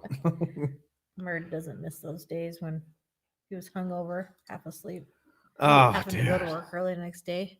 I Here's hated it. And it was funny because I would convince myself that I'll wake up feeling as good as I felt at that moment. I'm like, just keep drinking. You'll wake up feeling this good. And it never did. I remember something you told me. What? Oh, good night, Aaron. You can go to the store today. You can go to the store with $1 and only buy 1 candy bar. Back then, you can go to the store with $1 and buy pockets full of candy bar. Wait, no. Back then, you can go to the store with $1 and buy pockets full of candy bars. But now they got cameras. Yeah. Oh my goodness. Yeah. I used to be Now able to they go to the have store with $1 and cameras. get all kinds of candy bars because they didn't have cameras. I did say that. That's it, brother. Die sober. Yeah, Yes. that's the plan. Whitney's makes me cry too every So, time. but till the Yeah, day I me die. too. That's there. Forgiving. Bob's in the self-forgiving. Raina, I'm gonna wrap you with bubble wrap. No, I bumped my head though. You and Link, you guys get bubble wrap. Bubble wrap for Christmas. Oh, good night, Aaron. I don't know if we missed you. Ted Bundy was all bad. Yes, definitely what he did was all bad for sure. He was a bad guy. But have we thought thoughts like Ted Bundy? I don't know. Just giving you stuff to think about. Don't forget there's a devil. Amen. You're absolutely right. It's out there like a roaring. He's out there like, yeah, he wanders around like a roaring lion to seek those whom he may devour. Waiting for you to slip up. We don't need his help, but once we start down that path, he's going to give us all the encouragement we need. Work hungovers suck. Had a way. Yeah. That's what I started doing a lot. I started habitually missing Mondays and Fridays. Then Wednesdays, and it was horrible. Ah, Yvette, I'm glad you enjoyed it. Castillo. All right. Awesome. Well, welcome. And if you haven't seen our private Facebook page, go join that and join our community and become a part of our recovering community. If you guys didn't know, we're giving away $100 next Tuesday to the person that shares 3 of our YouTube videos, our live streams on some type of social media, screenshots it, puts it on that private Facebook group, and then put your Cash There's App, the your link. Venmo, or your whatever Facebook pay name on there with it. There's the We're link gonna again. we're gonna put all the names in a hat and we'll do a drawing, and whoever wins on the spot here at 8:30 next Tuesday, we're going to swoop you $100. 100 pepperonis. Raina, I'm not sure anybody remembers penny candies. except I remember for penny maybe candy. you. I remember nickel candy. I remember Nickel penny and candy. dime. Penny candy was cool. It's basically like Halloween candy. Very sick monster. Yes, he was. And he came through Utah, Murd. He used to, like, when I learned about That Ted was Bundy, crazy. he came right through our town, man, and hung out and like got some girls and killed them. You can go see where he lived or something like that. Welcome and keep coming back. Bob's forgiven everyone out there, even the princess. Even after all the ripoffs, those hurt a lot. Now it's just me and God settling those scores, and it's mostly settling the score with. So yeah, I feel you, brother. Yeah, it's encouraging, huh? Yeah, the Facebook group's growing really well, and I love how the people that are it's going like towards my plan. And what my plan was is to actually grow a community of people who are actually getting to know each other. And now with Zoom happening on Saturday, so Saturday, you guys, I'm Recovering Addict is going to have a Zoom meeting. It's going to be structured. It's going to be organized like the rest of our stuff here. And on Saturday at 3:00 Mountain Standard Time, I had to go with, I went with the votes 3 times. I threw the votes out there for, should we have Zoom? Everybody said yes. When should we have Zoom? Everybody said Saturday. And now I said, what time? And it's 3:00. And so majority in this case has spoken, and we're going to go with that time. So look for the private Facebook group, join it, and then on Saturdays, every Saturday, in addition to this, we're going to have a face-to-face meeting. So the people in the and Sober James does it too. It was pretty cool because I finally got to see Murd's face. You get to know Merc. Who else was in there that pops in regularly? I forgot. Dang it! Help me out, Murd. Who was in there? Sarah. A bunch of cool people. Alicia was in there. James was in there. And it's really cool because, like I said, the goal is to build a community of true support for each other. So we can post encouragement and stuff. But on top of being able to post that encouragement, you can start to relate with the people in the group and say you're struggling one day, just shoot them a DM. You know, that you maybe your sponsor couldn't pick up the phone, go to the Facebook group and start DMing some people. And I'll bet you $100 you're going to get the support you need. I know Erin's she's always out reaching out. And I know that Holly has gotten a lot of support from our group, and it's just a great family. Why? Because we recover better together. So a tight-knit group is what we're trying to build here. Troll free. Jennifer says, you haven't done any Zoom meetings. They are cool. They are cool. And so join our private Facebook group and look for our Saturday one. And let's get to know, because we got people that post in here regularly. Diana and Steve, I want you guys to come too. And Danielle, I want you to be there. That'd be awesome. So anybody that can make it. And I did it on Saturday. I did it on the weekend on purpose too, because I still have friends in an IOP program. And the schedule for the IOP is every night for 3.5 hours. And I want them to be able to, come and be a part of it as well. So yeah, let's grow this. Let's grow this sober community together, and this is going to go, like, once the COVID-19 thingy, goes away and we get our lives back to normal with physical fellowship. I encourage that, but this is not going anywhere. We may slow down and only do it Monday through Friday, or maybe, I don't know yet. We'll figure that out. But right at this moment, we are dedicated to 365 live streams in a row. And this is number 32. So we ain't going nowhere. If you can't catch the show one night, no big deal, but know that it's here for you when you need it at 8:00. And if you just need to recap, I keep them all right there on the YouTube channel. You can just go back and rewatch them anytime you want. And it's up to you how involved you want to get with this channel too. If you start reaching out through the email, you want to start sending videos in, I edit and I'll put them in. Or if you want to actually come on the show, tell your story, I'd love to have you on. So it's up to you how deep into the channel you want to get. And I respect all decisions, even all you in the digital bushes back there that don't say nothing. Hello, folks in the bushes. Hey, Polly. Hey, Paulie. Holy bitch. Frank Rizzo here. I love Frank Rizzo. He's awesome now. He's the old mayor of Philly back in the Has day. it already been 30 minutes? Like the 1900s? Yes, we do, Diana. We got to. Except like green-eyed cats in Australia. We got people in California. Murd, you're clear out there out east, aren't you? Polly, he's in Jersey. Location, Florida. We're all going to Florida. Polly, you're out there in Jersey. Spring break. Probably need a glass of water. Frank Rizzo. Oh, what did he say? Read it. Gosh, LT. Gary Ridgway is the Green River Killer. Ted Bundy lived in Philly for a short period of his life at a young age, I think. Yeah, he was here in Utah too, dude. He came through down from Idaho, where he was in Boise and then came down through here or something like that. I love that. 365 days is amazing. Remember how we would talk about you wanting to do YouTube at Action? Yep. I told you. I wasn't joking. A lot of people didn't believe me, but here I am. And then I wouldn't have been doing it this much had not the need for it. Once I saw the need and I saw people struggling, and this before Zoom got as popular, I was like, screw it. Let's be there for them every night. And plus, on top of that, on a selfish note, it helps me because I'm reading my books. It's keeping me. I'm not doing my steps, though. I need to do my dang step. I'm still in 7. I'm still halfway through 7. And I keep saying I'm going to do it right here on. Maybe when we finish the book, I'll do a break before we start the next book, finish 7, and read it out loud to you guys. Then you guys can hear step 7. I checked my inbox, Rena.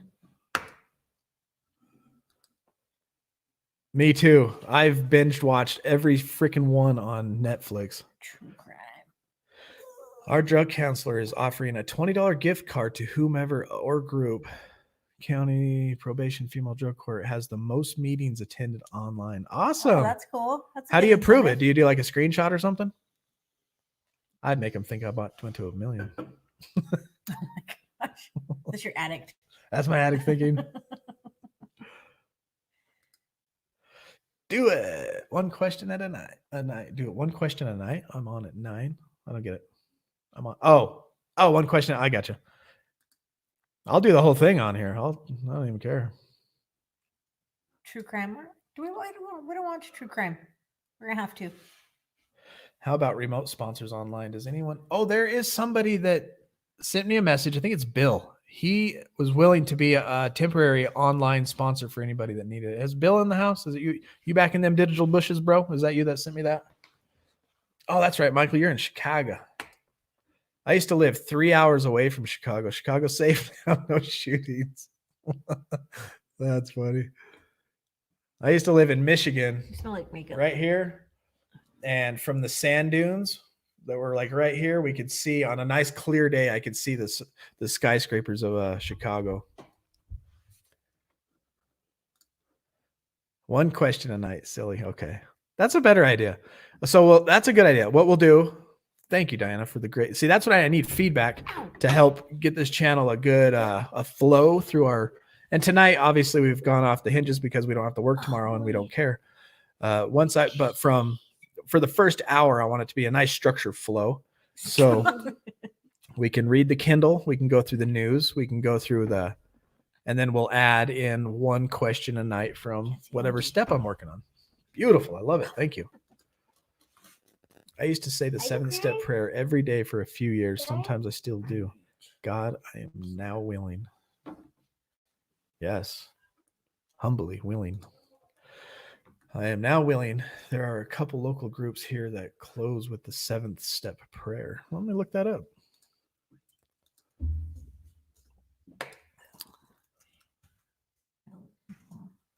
Oh, gosh, making my leg go numb. That's what my legs gonna look like. Cool. My creator, I am now willing that you should have all of me, good and bad. I pray that you now remove from me every single defect of character which stands in the way of my usefulness to you and my fellows. Grant me strength as I go out from here to do your bidding. Amen. That's a good one. I am now willing. I am now willing. Why is it going to take you a while? Is it a big one? Charleston, Indiana is 30 minutes from Michigan. Nice. My stepmom worked in South Bend as a radiation therapist at the hospital there in South Bend. I keep buffering on my end. Is anybody how's the quality out there? All right, get off me. Oh, my legs. How is the quality going? I know that Sober James been having tons of trouble with his connections. And yesterday when I would play a video, it would totally lag us out for like 30 seconds or more. Dad, So I want to hear it. just wondering. Can you hear my son downstairs screaming? Gosh. I'll go tell him to quiet. He's all right. He's playing video games. He's okay. Sounds like they scored a touchdown or something. All right, 9:39. You guys got anything you want to talk about? Anything, any burning desires? Anything on your mind or heart? Answer the question. Where's your head at too? And your heart? Is it in recovery? Have you guys been doing your inventory? Did you do your inventory today?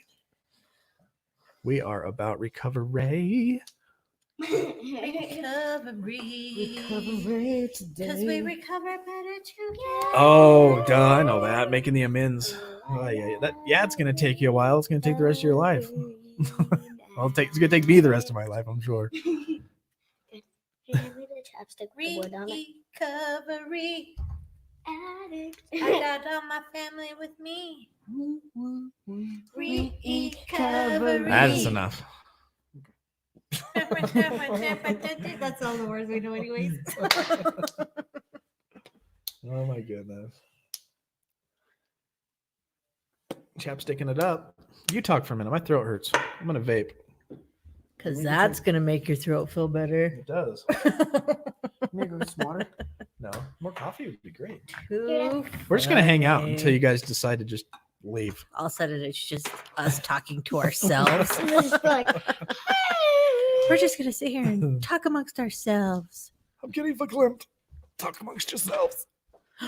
It's big, and making the amends is going to take some time. I'm probably going to have to write letters unless the quarantine is over soon. Oh, I sure hope it's over soon. Letters are nice too, Diana. Dad, Love me a can good you turn letter. my headphones on? Sometimes I want to I hear. feel like Mama. letters are more from the heart. You Because you won't can hear really, I don't know. Letters for me, anyways, I feel like I can really just I can hear write it. how I feel.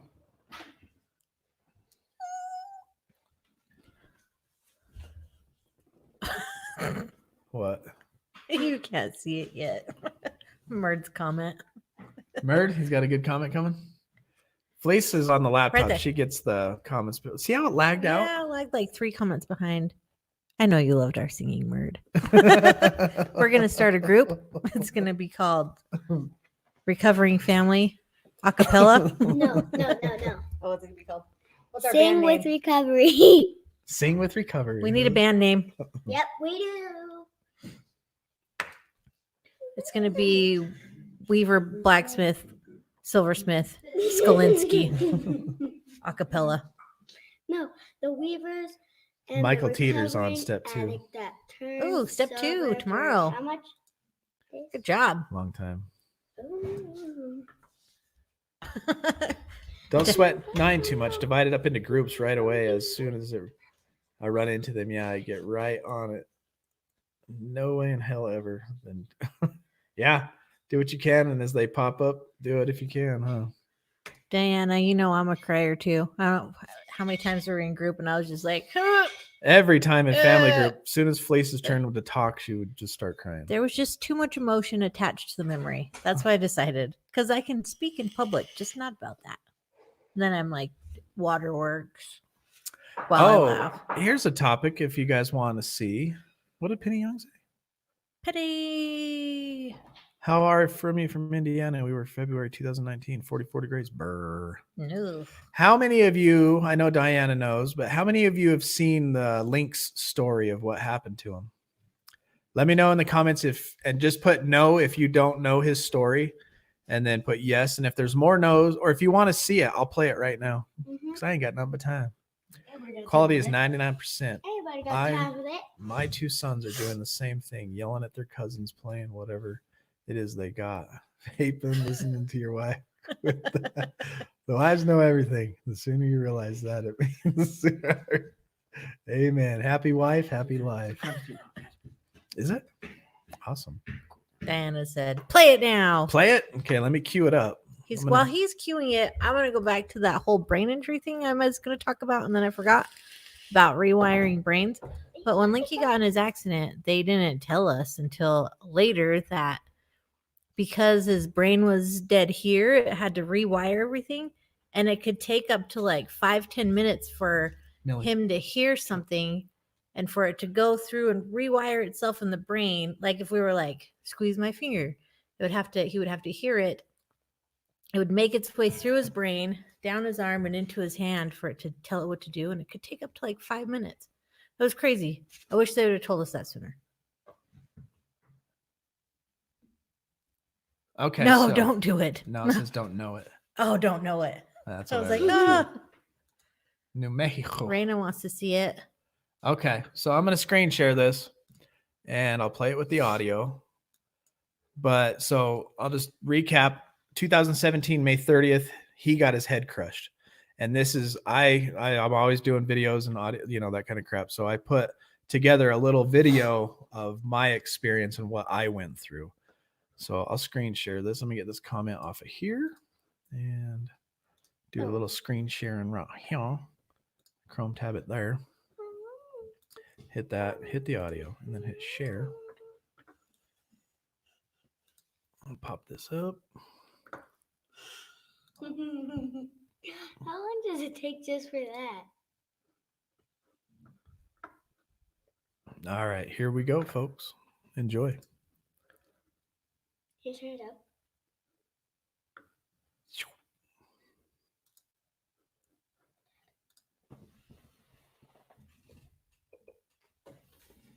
Is there no audio? Let me check in here. I've There's told you sound. before.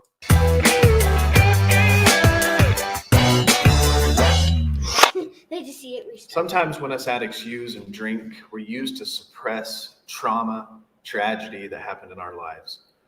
I want to be open and honest with you guys, let you see what I have gone through. Like I've told you before, if you watched my other videos, my son was in an accident in 2017. I was drinking up until that point, and I had a problem, but in 2017 is when it really kicked off. I started drinking that fifth a night, but I wanted to show you my perspective of that accident. Just throwing myself out there, let you guys see what we're going through. And this way on Tuesday nights, when we go live at 9 p.m. As a family, you can ask me questions about my addiction. You can ask my wife questions about living with an addict, and then the kids will be in and out of the video as well. If you don't want to be sad, if you don't want to see anything semi-graphic, go ahead and just click away now. But I'm going to show you my perspective of that accident that day on May 30th in 2017. Thank you for watching.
you open your eyes for Dad?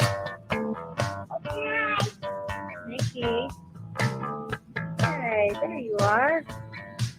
Hi, Link Hi. Can you look at Mom? Nikki. Come over here. You look over here to me? Hi, buddy. Good job.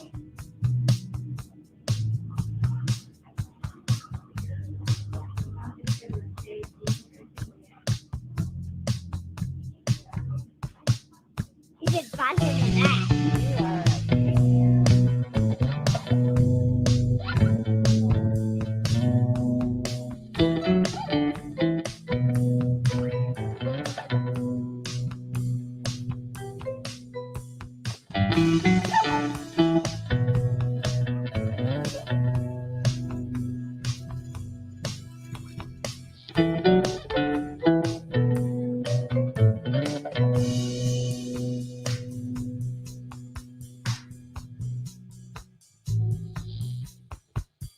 That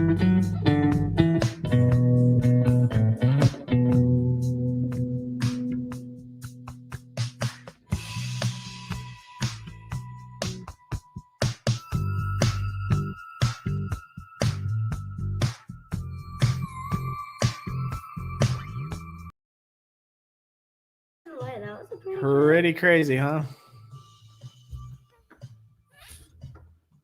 So that's what we went through. That's what Linky went through. That's what it was. That's yeah. He says you are a superhero. Yeah, it's a miracle. The whole chain of events that day happened was crazy. I went to work. None of the computers were working. Nothing was happening. So I'm like, I'm going home. And I was adopting my oldest boy. And so I went to the police station. I got my fingerprints taken and I came home. And for some reason, I didn't pick up Millie. She was at the neighbor's house, just like, a few blocks away at Misha's being babysat. And I came home and I actually took a couple shots of whiskey and I heard something weird. And I was at my computer just doing what my normal habit was to come home, drink whiskey, and play on my computer.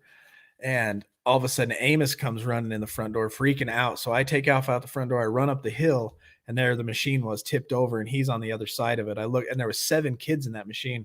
And I look over to my right, and our nephew is over there, and his leg was broken. His bone was sticking out. A couple of other kids are crawling around. My middle son cracked a vertebrae in his back. They all had road rash and just screaming and crying, and kids, but the way that it happened is they went up that hill and decided to turn around and put it in neutral and come down the hill. And just at that moment, my sister, she lives 2 blocks up the street, just right up this hill. And she pulled out and they were, a few hundred feet ahead of her, but she saw it happen. And she's a nurse and she went flying towards it and pulled over, kind of just, assessed the situation as she was running. Everybody, oh my goodness, somebody ran over to Link. And Amos at that time had flipped Link over on his back and he wasn't breathing or anything. So she gave him CPR. As soon as she was done with, he kind of started choking back to life, I showed up and I grabbed her and threw her. And I'm just like, because he's so accident prone. His whole story of his whole life, he's been from chipping his tooth when he was 2 all the way up until his head got crushed. Oh. Every year he had an accident that was just a little worse and a little worse until that day he freaking got his head crushed. And I was like, why is it always Link that gets hurt? And I punched the machine, broke my hand. broke your knuckle. And so I'm yelling at him like, stay with me, buds. Like in the movies, I didn't know what to do. Didn't know what to say. I yell at my sister. I'm like, you're a nurse. What do I do? And she's just like, I don't know. But precision God timing. There was a kid who was cleaning the school who came out, saw it happen, called his dad, who's a legit doctor. And his dad was there before cops, paramedics. So it was my sister who gave him CPR. And then I flipped him over and started draining the blood that was coming out of his mouth. And then a couple seconds later, a doctor shows up, unzips his bag, starts doing his thing on Link. And then a couple seconds later, paramedics, cops, and then we drove to one hospital and then flew to McCady or to Primary Children's down in Salt Lake City, where he spent 60 days, recovered, and now, boom, here he is. Whoa. Wait, this makes Coming no back through sense. brain My damage. beautiful boy. This makes no sense. He can't see out of this Yes, eye, amen. but he can't We hear are. out of this eye. It's like, Here. that in This the Old makes no Testament where sense. God says you will come this far, but no further. It was one of those things, and good came out of it. I mean, it didn't seem like it at the time. And that's when my drinking really took a turn for the worst. And I don't really blame the accident for my drinking, but that it did. And I had to process some things and stuff, but he's a miracle. We're glad he's here and still with us. And that's where he comes in with all his jokes and all his one-liners and all that kind I of good changed. stuff. Yeah, the Yeah, kid he you used to be changed is a lot. not who he is now. The kid that he was before the accident was very introverted, shy, blabbermouth around me and mom, unless there was other people in the room. But he wouldn't have come up on camera. He wouldn't have nothing. But now he's like he'd get up in front of people to. We went to there was a church downtown that supported us, the Genesis Project. And so we went to thank them because their whole congregation had been praying. They'd visited, the pastor visited us in the hospital. And so we went and after he got out of the hospital, we bounced around to all these places that supported him while he was in the hospital. And so we ended up at this church and we're sitting there And the pastor's like, hey, you guys, we've been praying for this kid. I just want to give you an update. I just want to let you know that Link is in the building. As soon as he said Link's name, Link jumped up out of the seat and ran to the front of the church and just stood in front of everybody. Awesome. And me and Flea sitting in chairs, still like, Matt's like, come up here, guys. And we're like, no. How old was I? How old were you 3 years ago? We're going on. So this May 30th will be the 3-year anniversary. And we've had, ever since then, we've had little, like, on that anniversary, we get all the kids together and celebrate life, you know. Last year we brought the firefighters that came. Yeah, we took the firefighters. We always go down to the local firefighter station, the first responders, and take them a cake and say hello, and you know. Someone. Good night, Diana. Good night, Diana. Crazy business. Sleep good. Do your inventory before you go to bed. Love you. God is good. Amen. God is good. Dad, All the time. all the time. Yeah, you made a song about that. I did. Yeah. I thought it was already a song. Mhm. Huh, I'm shivering now. Shivering now? Give you adrenaline rush? Or are you cold? Give me an adrenaline rush. And so the defects that he faces now because of that, he can only see peripherally out of this eye. He can't see straight out of it. He lost hearing in this ear, so he wears a hearing aid. His pituitary gland got hit, and now he has diabetes insipidus, which means he can't flush sodium. And then obviously his memory plays tricks on him always. Oh, Oh my gosh. And now he's our little pun. He tells more jokes than anybody I've ever met in my life. Used to. He never had jokes. Ever. Pretty crazy. Pretty crazy. God is good. all the time. All right, should we end this with the prayer, y'all? Yeah. You guys ready to pray? Serenity prayer? God, God, grant us the serenity to accept the things I cannot change, the courage to change the things I can, and the wisdom to know the difference. Amen. Love you guys. Stay strong. Work your program, and remember. Stay clean. We recover recover better better together.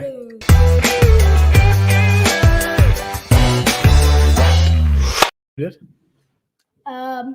It's not now. Hi, guys. Love you.